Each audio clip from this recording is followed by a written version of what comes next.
Welcome one and welcome all to the PFN Fantasy Podcast. I'm your host, Derek Tate. You can find me over at Derek Tate NFL over on X. That is the one and only Kyle Soppe. Find him over at Kyle Soppe PFN over on X. And of course, we are joined by the one and only Theo Ash. And you can find him over at Theo Ash NFL over on X, formerly known as Twitter. Today, we're talking lineup questions for week number 1 of the 2024 NFL season. Putting on my announcer voice. I'll go ahead and calm down. But Soppe, how excited are you? I know that now we're the day before the kickoff to the NFL season. Have you completed all your fantasy drafts? I asked you this question yesterday. You said absolutely not. Do you have any left? Absolutely. I got another one tonight. Come on now. I'm in the process of trying to schedule a lunchtime one for tomorrow just to scratch that itch. You know, tomorrow feels like the longest day of the year. You know you got a game at 8 p.m. You wake up. I don't know what time you guys wake up. I wake up really early. And it just feels like it's 72 hours to get to 8 p.m. So if I could schedule a draft or two, like, phone me, put me on Twitter. Anybody who wants a draft, I will do it. I have my brother's draft tonight. I'm going to kill that because that's how we do things. It's a keeper draft. You keep 2 guys, draft the rest. We're gonna dominate that, and then we're going to start the season tomorrow. What's not to like?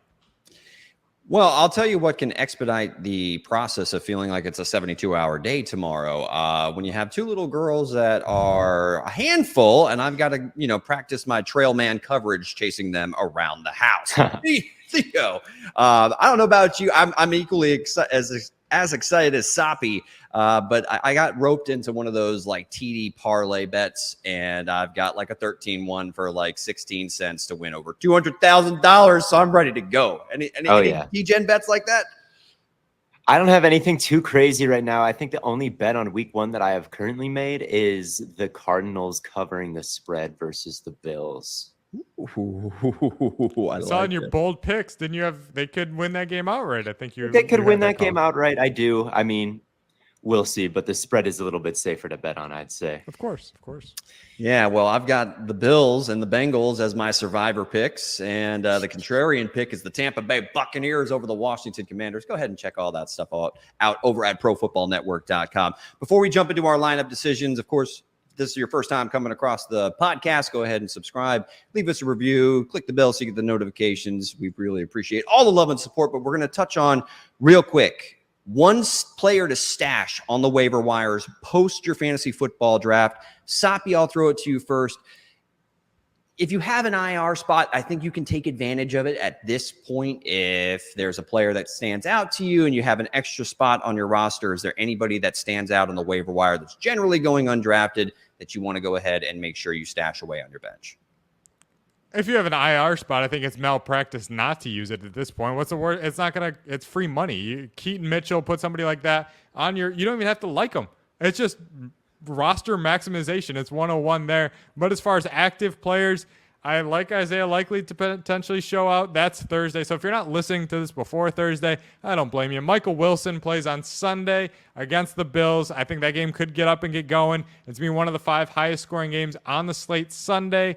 He's the number 2 in that offense right now as far as receivers go. I understand Trey McBride is the pseudo number 2. Whatever. We think the Cardinals are going to be a good offense. Even at worst, he's the 3rd option in that passing game. If you're banking and betting on Kyler Murray to break out, Marvin Harrison to be the alpha guy that we think, why can't he be a Jacoby Myers to Devontae Adams? Why can't he be something like that and score 8 times? He's got the size profile. Again, we think the points are going to be there in bunches. Michael Wilson not being drafted high enough in leagues this year, and on ESPN and a lot of these shallower leagues, he's in the free agent pool. I would add him now before he costs you something next week.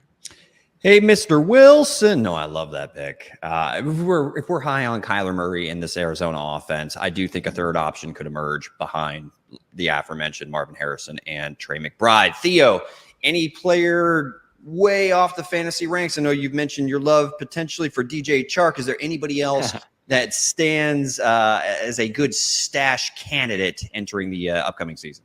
I'm looking at Diami Brown in Washington. I know that offense doesn't look to be crazy, but I do think that throughout his career, Jaden Daniels has given a second wide receiver plenty of opportunities to make plays. Back at ASU, it was Brandon Ayuk, but it was also Frank Darby, who had a ton of production. And then at LSU, it was not just Malik Neighbors.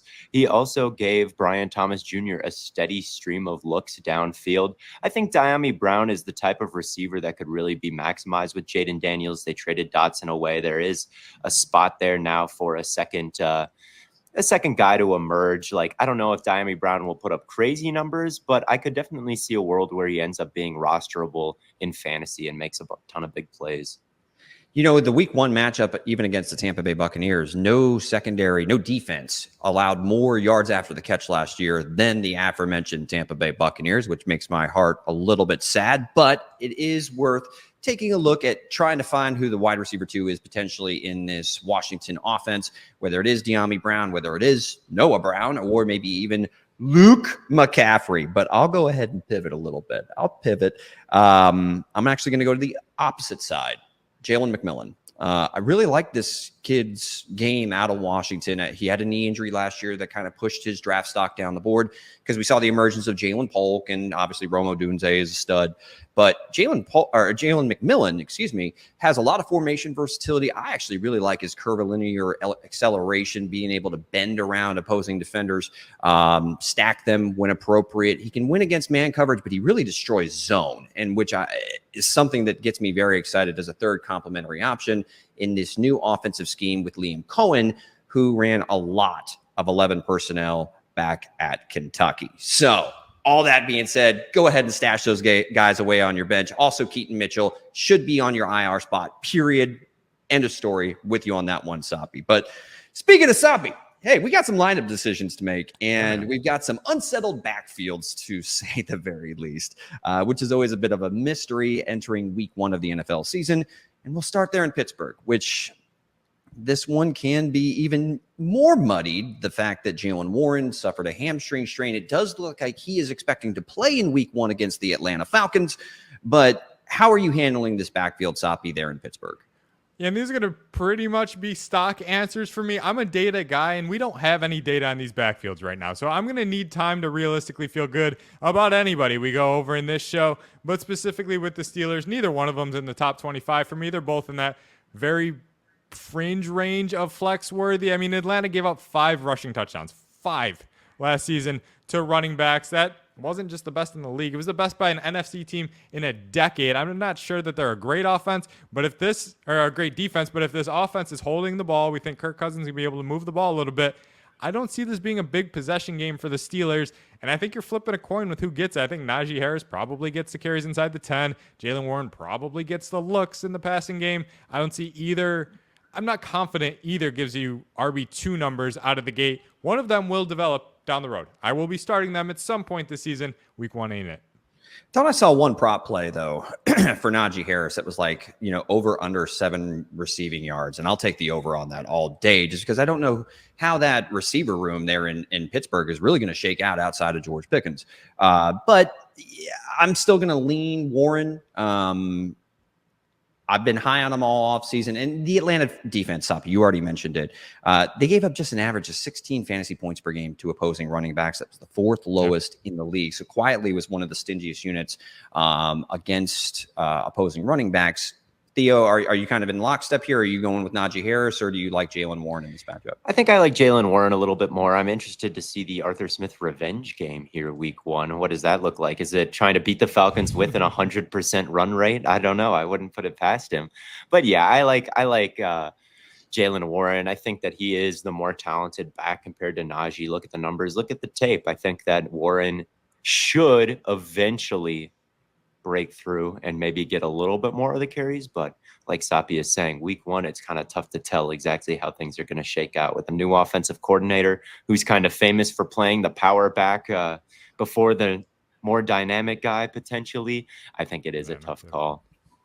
Yeah, a bit of a coin. I mean, the matchup also kind of makes me want to steer clear of this backfield, if at all possible, in week 1. But I'm still going to plant my flag, even while dealing with a hamstring injury. I just saw too much that I like from Jaylen Warren last year to think that he's not going to be a focal point of this offense, even alongside Najee Harris. Soppe, we'll go ahead and move to the Cincinnati Bengals. This is a backfield that, from a fantasy perspective, has a lot of upside and a lot of intrigue with Zach Moss being signed. Had some encouraging flashes last year with the Indianapolis Colts alongside Jonathan Taylor. And certainly when Taylor was out of the lineup, we saw a lot of good things from Moss. Chase Brown, very limited role last year, but it did kind of expand a little bit over the last 8 weeks or so of the season. So against this New England backfield, who was kind of middle of the road against opposing running backs, who do you like in this matchup, Moss or Chase Brown? Yeah, I think Moss is kind of like Najee Harris in this comp, and New England is a better defense than Atlanta for my money. So again, I'm not playing either one of these guys with any sort of confidence, but this backfield has my attention long-term more so than Pittsburgh, because I think Cincinnati is going to be pretty dynamic on the offensive end. And if Joe Burrow isn't completely right with that shoulder, I could see a world in which we're looking at a little bit more of a level off offensive play scheme. We've seen pass heavy in the past, and Jake Browning was throwing the ball all over the place. They want to throw the ball, but if Joe Burrow is not 100% right, I think this backfield is going to give us potentially 2 flex guys with time, if not one guy emerging onto the RB2 radar. Right now I have Zach Moss ahead, but I'm not playing against New England here. I don't think there's going to be many points scored here. They're a big favorite, so game script should help, but New England was the best per carry rush defense a season ago, and they were 6th best in the red zone. So even if you're trying to get bailed out with a touchdown, I think those funnel through the passing game. Hopefully Jamar Chase is there to take part in that. But yeah, I'm not banking on either Bengal running back, Zach Moss, if I have to pick. If I were forced to pick one of these 2 options, it would be Zach Moss, just because what we saw from him from weeks 2 to weeks 4 last year without Jonathan Taylor in the lineup, he actually produced more carries, rushing yards, and total scores than Chase Brown did his entire rookie year. Not to say that Brown can't add an explosive element out of this backfield. So Theo, I'll throw it over to you. But the efficiency we saw from Chase Brown, I think he had, as far as red zone carries go, negative yardage on his touches last season. Of course, that could be an aberration, but who do you like from this backfield in this matchup against the Patriots? 100% Zach Moss. Zach Moss had a positive play rate last season of almost 44%. Chase Brown had 22%, which is an atrocious number to be at. That is half of what Zach Moss was able to put up. I think that we go for Zach Moss over Chase Brown until proven otherwise. I'm with you. We're all in lockstep here. Zach Moss from the Cincinnati Bengals backfield. So let's move from one potential high-scoring offense with an unsettled backfield to the one that generated the most trips to the red zone last year in the Dallas Cowboys. They've got Zeke Elliott. They've got Rico Dowdle. They signed Dalvin Cook. It's a bit of a hot mess there. They're taking on the Cleveland Browns, which it's kind of a tale of 2 different defenses there for Cleveland last year. They were outstanding at home, but on the road, they actually had some struggles, which was a little bit confusing. But this game is at the dog pound. So, Theo, who, if any of these options, are you starting from the Dallas Cowboys backfield in week 1? Probably none against this Browns defense that figures to be pretty elite. I think that the key with the Browns defense and beating it is surviving that first wave. They send so much at you right off the bat. JOK coming downhill, obviously a fantastic defensive line. You need to make somebody miss, and then there are home runs there. I don't think that Zeke really has that. I don't really think he's going to be escaping the first wave. I think your best bet is to have CeeDee Lamb behind the defense more than anything. Maybe Rico Dowdle has a bit more explosiveness and can rip one off, but this Cowboys backfield doesn't really look like the type to really kill this Browns defense like some teams last year were able to do. Yeah, I'm worried about just the rushing efficiency, some losses along the offensive line unit up front, already kind of problematic. This is a talented secondary there in Cleveland. And you mentioned Joke. I just love saying his name, Jeremiah Owusu-Koramoah Soppe. That's an IDP play for you. But what are your thoughts on this Cowboys backfield? And do you believe any of them are worthy of plugging in your flex spot in week number 1? My answer for week 1 is going to be different than my answer for the full season. I think Rico Dowdle's the play for the season. I think Zeke is kind of the play for this week. If you're chasing a touchdown, you play in a non-PPR league or something like that where touchdowns are weighted heavily. I mean, as good as the Browns were last season, they were dead last in red zone defense, which is kind of crazy, but they didn't allow a ton of red zone trips, so that's part of it. But teams scored over 71% of the time in which they got inside the 20. If that's going to be the case, maybe Zeke has 16 carries for 41 yards and a score or 2 scores. You know, I mean, they're going to be there. You mentioned that they were in the red zone over 41% of the time last season. That's a crazy number. You're betting on this offense more than you're betting on either kind of running back. I'm chasing the touchdown at this point in time. Zeke, but he's just outside my top 30. I like the guys we're going to talk about in a minute here over Zeke for week 1. So the one thing that I could see Zeke having a big week 1 role, say what you want about his rushing efficiency, which is yards per carry has, basically dropped, and then plummeted over the last 3 years consecutively. Of course, it didn't help playing in the New England offense, but he still can catch passes, and he's still a very reliable pass protector. So do I think that keeps him on the field in week number 1? Probably the most. Probably. Does he still have the capacity to fall into the end zone from 1 or 2 yards out? He does. And while I do think that this Cleveland defense is pretty stout and pretty talented, Dallas Cowboys offense isn't, terrible by any stretch of the imagination, even with some of the losses. So I still think that they'll maybe generate a couple scoring opportunities. And once they do get down there, Zeke is probably the best bet to punch one in. So I'm with you guys. I'm rolling with Zeke.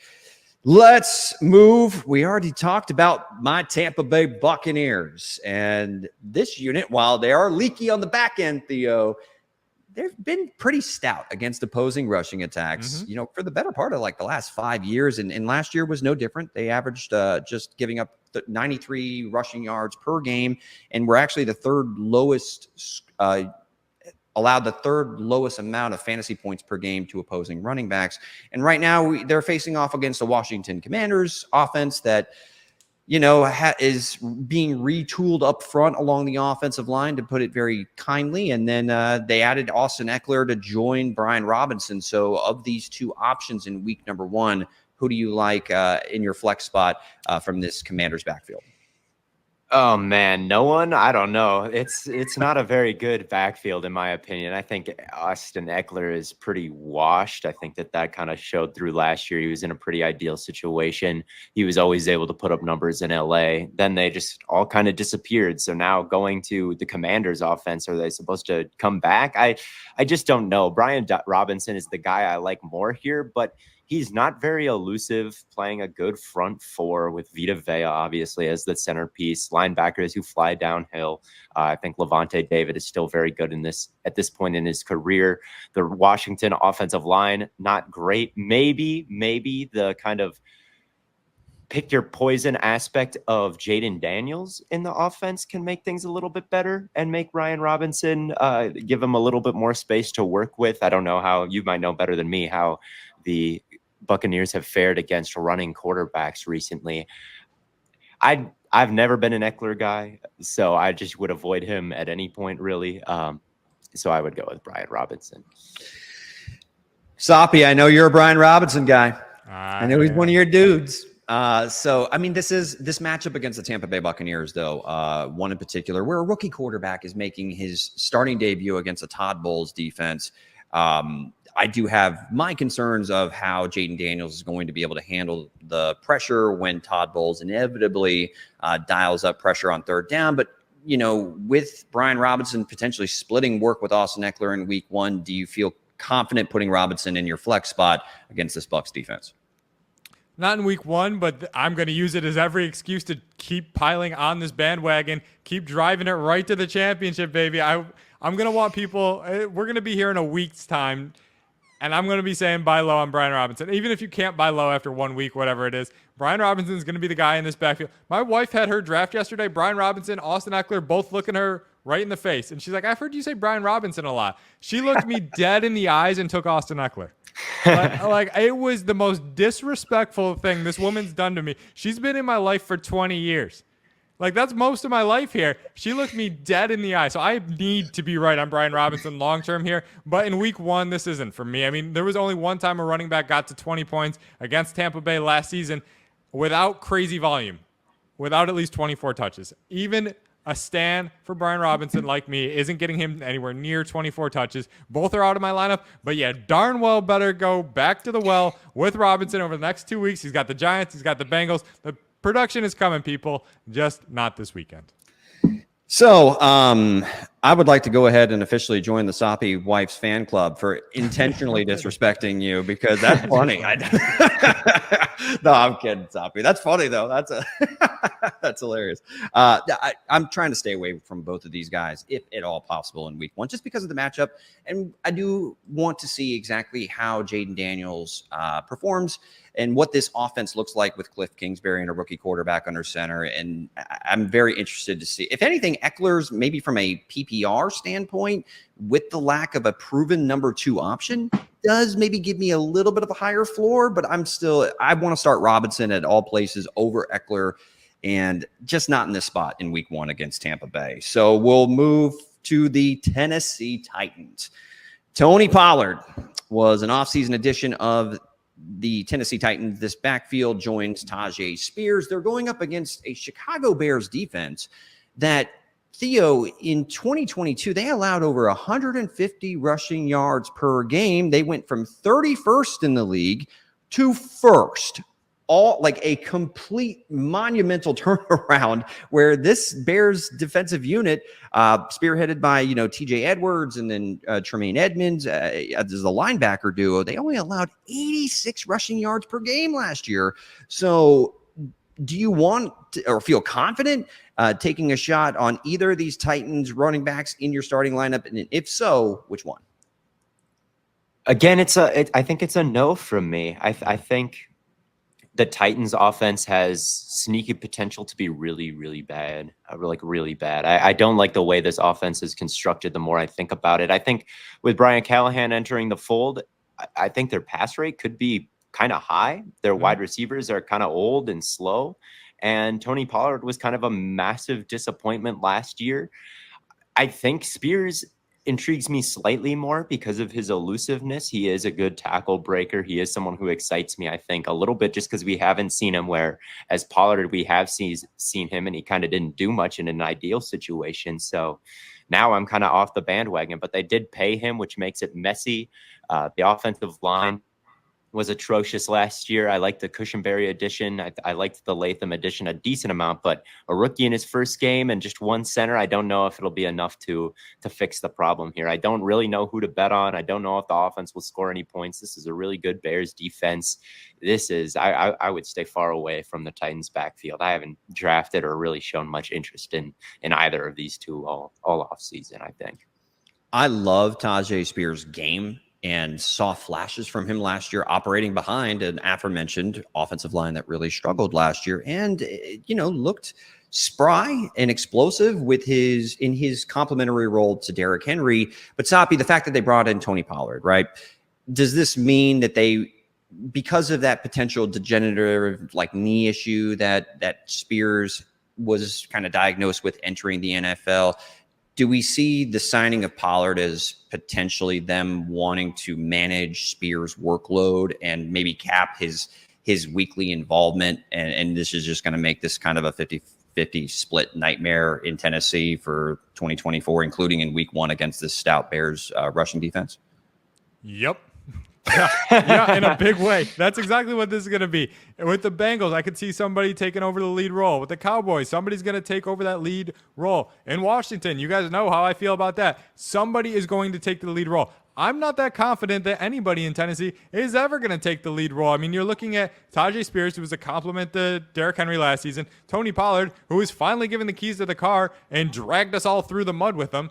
Thanks a lot, Tony. So that's not working there. I don't see either guy providing weekly value while the other's on the field, to be quite honest. I mean, Tajay Spears was basically in a snap share, but every time Derrick Henry was on the field, they gave him the ball. And Tajay Spears, he looked good, but what's to say he's not just this version of Tony Pollard, right? I mean, he played behind, Pollard was behind Zeke. We're like, oh yeah, maybe we'll give him more carries and he can just keep racking up this crazy efficiency. And it didn't happen. So Tajay Spears, to me, is Tony Pollard 2.0. You're going to put them both in the same backfield. Like Theo said, in offense we don't trust right now. Against a defense, like you said, Derek, there was top 3 down the stretch of last season in EPA, in red zone trips allowed. They were actually good.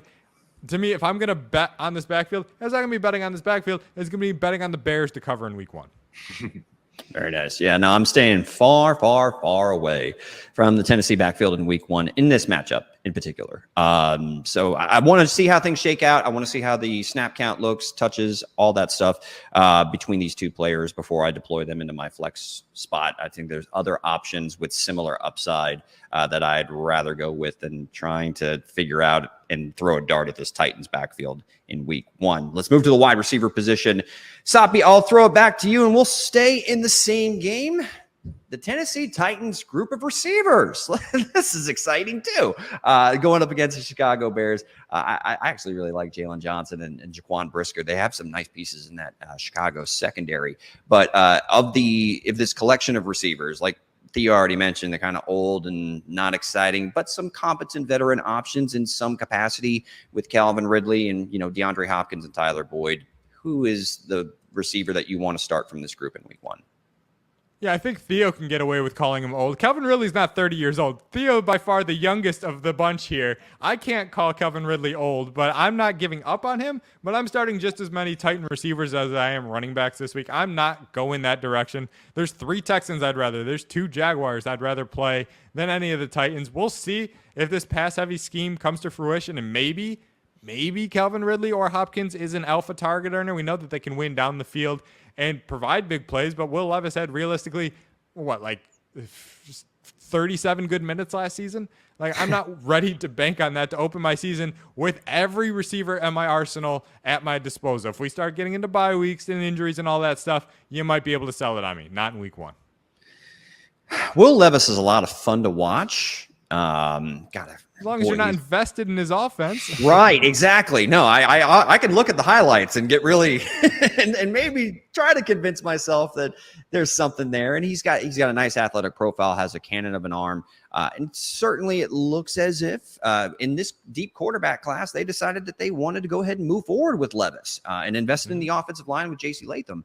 So Theo, I know you already mentioned that your concerns about this uninspiring group there in Tennessee, but is there any fantasy value to be had in week 1 against the Chicago secondary? Maybe like Ridley or something. He is the youngest. He is the best separator there.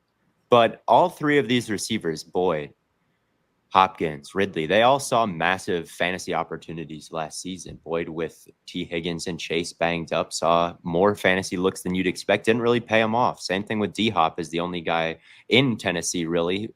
He demanded a massive target share. And then Ridley in Jacksonville. All 3 of them fell short. I'm a little bit concerned about a Panthers situation, right? Where week 1, they played the Atlanta Falcons, and it was just immediately clear that this group just couldn't really separate. Yeah. There really wasn't anywhere for a young quarterback to go with the football. I am very concerned about that outcome.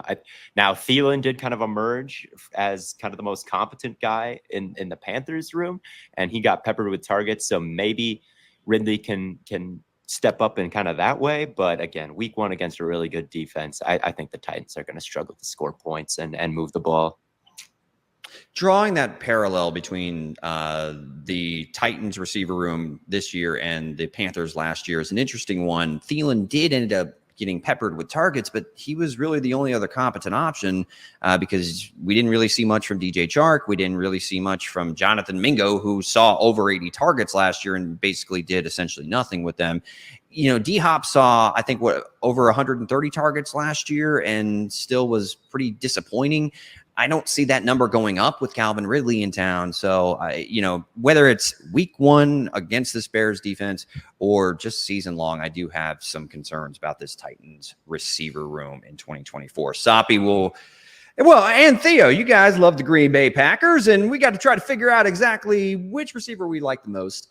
Going up against the Philadelphia Eagles, that allowed the most fantasy points per game against opposing wide receivers in 2023. Now they bring in Vic Fangio, a new defensive coordinator. I do think that there's hope on the horizon that maybe this back end of the Philadelphia defense can get squared away. But Soppe, in week 1, with all of the options healthy, which Green Bay receiver are you planting your flag on to start the season? It was Jaden Reed a few days ago when we did bold predictions. It's going to be Jaden Reed in week 1. It's going to be Jaden Reed in week 7. I think Jaden Reed is the alpha target earner in this offense. Philadelphia third most vulnerable on those short passes last season, and that's where Jaden Reed's going to win. They've got plenty of options going down the field. You've got Dobbs in the red zone. There's roles all over the place, and I could see where this gets ugly in a hurry for anybody not willing to really stick their chest out and go with it. But I got Jaden Reed inside my top 30. Nobody else from this offense inside my top 40 at the position. I'm going to go that route thinking that the volume is there. I don't expect this to be an overly high-scoring, high-possession sort of game, so that scares me, but I'll bank on the volume getting him there as opposed to his other teammates like Christian Watson and guys that rely on one big play, and I'm not sure those plays are going to be there in this game. Theo, what are your thoughts about, either Jaden Reed being the highest scoring or best play from the Packers receiver room in week 1 against this secondary? Or do you have any other matchup specific type of thoughts when it comes to maybe Christian Watson against, Quinyon Mitchell or Cooper DeJean or any of the other additions in this Philadelphia secondary from last year to this year? I think that Christian Watson might have some value here for week 1. I'm with you with that. Jaden Reed is the guy you want over the course of the entire season. But, Darius Slay on the boundary, he's a little bit older and maybe a step slow. We know that Christian Watson will be healthy week 1. That might be the only week we know it for. But the fact that we've got that for Friday, combined with a huge opportunity against a defense that really struggled last year. Yes, he might be a little bit big play dependent, but I could definitely see him cashing in some of those big plays. He did a great job against the Eagles the last time they played, caught a dig, took it to the house. I kind of like him for week 1 this year. And that was actually with Jordan Love under center back 2 seasons ago. Yeah, it was. I'm with Theo here. If Christian Watson's healthy, I want to go ahead and try to swing for the fences here a little bit and go with Christian Watson as my week 1 guy that I want to see what this is all about. I do think Jaden Reed, there were a lot of injuries in this Philadelphia secondary last year, and they were very susceptible, to slot receivers who could do a lot of damage underneath and create yards after catch. And Reed will have that role for sure, but I want to take some of the big cuts that I want to see from Christian Watson. And I'm hoping that his snap count doesn't mirror what we saw from him in the playoffs, which is a little bit risky, which is why if you're going safe, you're probably going Jaden Reed, but I'm playing to win. I'm going Christian Watson. Anyway, moving to the Jacksonville Jaguars, taking on this Miami defense. And there's some changes here, Theo, with the new Miami defensive coordinator, Anthony Weaver. We saw him last as the DC back in Houston back in 2020. Spent the last 3 years on the Baltimore Ravens staff under Mike McDonald. A lot of single high coverage and had I think the 7th highest blitz rate back in 2020. So I'm interested to hear your thoughts of of these Jacksonville receivers in a potentially aggressive Miami scheme. Who do you like amongst Brian Thomas, Christian Kirk, or Gabe Davis in week 1? I like Christian Kirk a lot. I mean, I like Brian Thomas as well, and we've talked about him a lot. But Christian Kirk, you can't forget about in the slot. He is old reliable for Trevor Lawrence. I think a rookie playing in his first game, maybe Brian Thomas lights it up right off the bat. But I think the safest option here, and someone who's kind of gotten flying under the radar, is Christian Kirk. I think I would try to flex him. Soppe, I know you love Brian Thomas Jr. Yeah, I do too. And I know Theo does too. We all love Brian Thomas Jr. here. So are you in what I expect to potentially be a pretty high scoring track meet between these two teams? Are you leaning with Kirk kind of as the more reliable, higher floor play, or are you just all gas, no brakes, putting the rookie in your starting lineup over Christian Kirk in week 1? The answer is yes on all your questions. This is the third, by DraftKings right now, has the 3rd best odds to be the highest scoring game on Sunday. I think it comes through there, so you can lock in that bet if you want. But Christian Kirk and Brian Thomas, both inside my top 35 at the position, which puts them right in the flex conversation, depending on your league structure and everything. Miami's 2nd highest pressure rate when not blitzing. That means a lot of quick hitters. That's where Christian Kirk wins. I think you could see strong volume there, and he's got, the attention of Trevor Lawrence for having been there. As for the kid, we're bringing in the rookie. We'll get to him tomorrow on DFS. Check back for that channel. He will be featured heavily in that one, and probably not the last time, but Miami was the 5th worst red zone defense. So if you're telling me Christian Kirk's going to see 10 targets, Brian Thomas is going to see 1 or 2 in the end zone, Both get there. Both pay you off here. Both are inside my top 35 for the week. If I had to plant my flag, it's probably Christian Kirk is the safer play in week 1. Of course.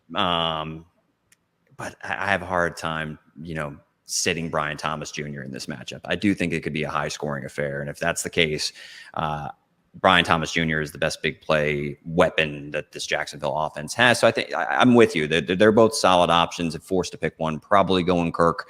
But I don't like sitting Brian Thomas Jr. It just doesn't make me very happy. And speaking of making me very happy, I've been high on Ladd McConkey all offseason. And they're taking on the Las Vegas Raiders in week number 1. Theo, we also have Joshua Palmer, DJ Chark, who we mentioned a little bit earlier in this podcast. Who are you, throwing a dart at in this new offensive scheme, new head coach, and a bunch of new pass catchers surrounding Justin Herbert in week number 1? Yeah, I think that Ladd McConkey is probably your best bet. They drafted him, not quite with a first-round pick, but he was off the board within the first few picks of the second round. Now, I didn't quite have him graded there when I watched him. I know that he was a fantastic route runner, but I also thought he was a little bit slow dealing with contact all the time. I was like, I don't know. Is he going to be a weapon over the middle of the field? He wins on outbreakers, right? But is he going to go kind of amongst the giants and have that? Does he have I don't know. I just didn't super love him. But there's no one in this offense that I think is that good. So with where he's being drafted, I think that he's fine for value because I do love Justin Herbert.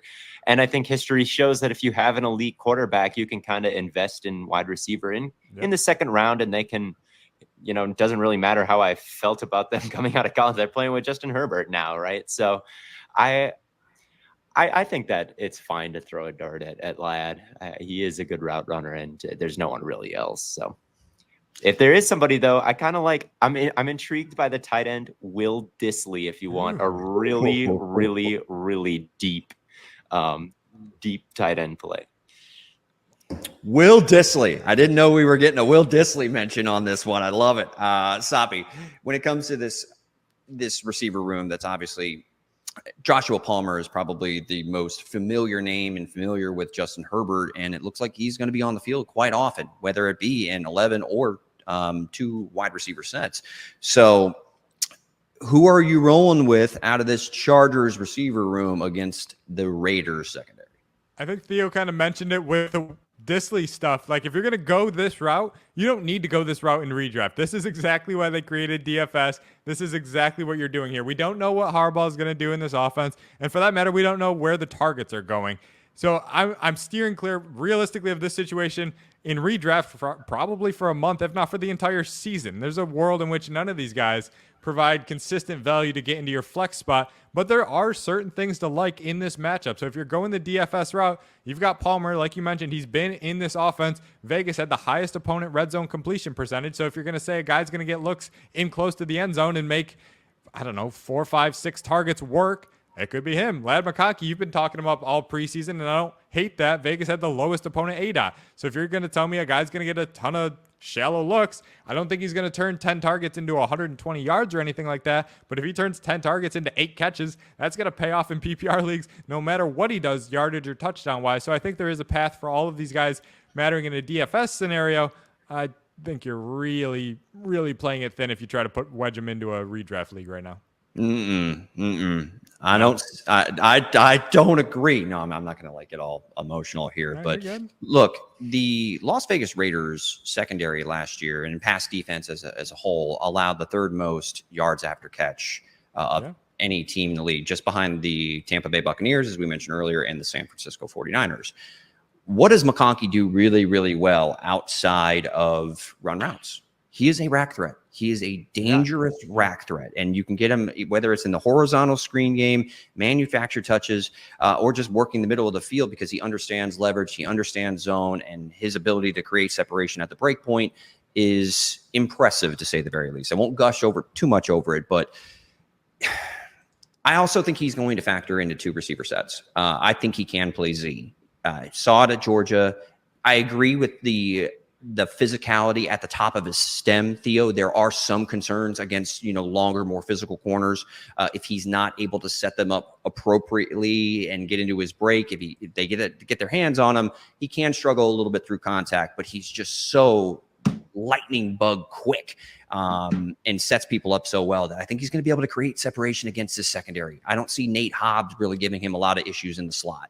So I think that in a receiver room that's very unsettled, I could see, McConkey having himself around 8-9 targets, even if a lot of them are underneath, but doing a lot of his damage after the catch and maybe just one vertical shot up the seam against this Raiders secondary. So I'm McConkey. Let's go. I'm definitely I'm still got him as a top 30 guy in week number 1. But that'll do it for this episode of the PFN Fantasy Podcast. If you have any start-sit questions or lineup questions that we didn't get to, hit us up on Twitter. Derek Tate NFL, Theo Ash NFL, Kyle Soppe PFN. Also, if you have not yet done so, make sure you subscribe. Click the bell so you get the ding, ding, ding every single time we drop a new bit of content here on our podcast platform over at Pro Football Network. And speaking of Pro Football Network, go to our website to check out all of our fantasy analysis, whether it's rankings, start-sit, waiver wire ads. You can find all of that over at profootballnetwork.com/fantasy. For Theo Ash, Kyle Soppe, I'm Derek Tate. And until next time, everybody, later, says the Tater.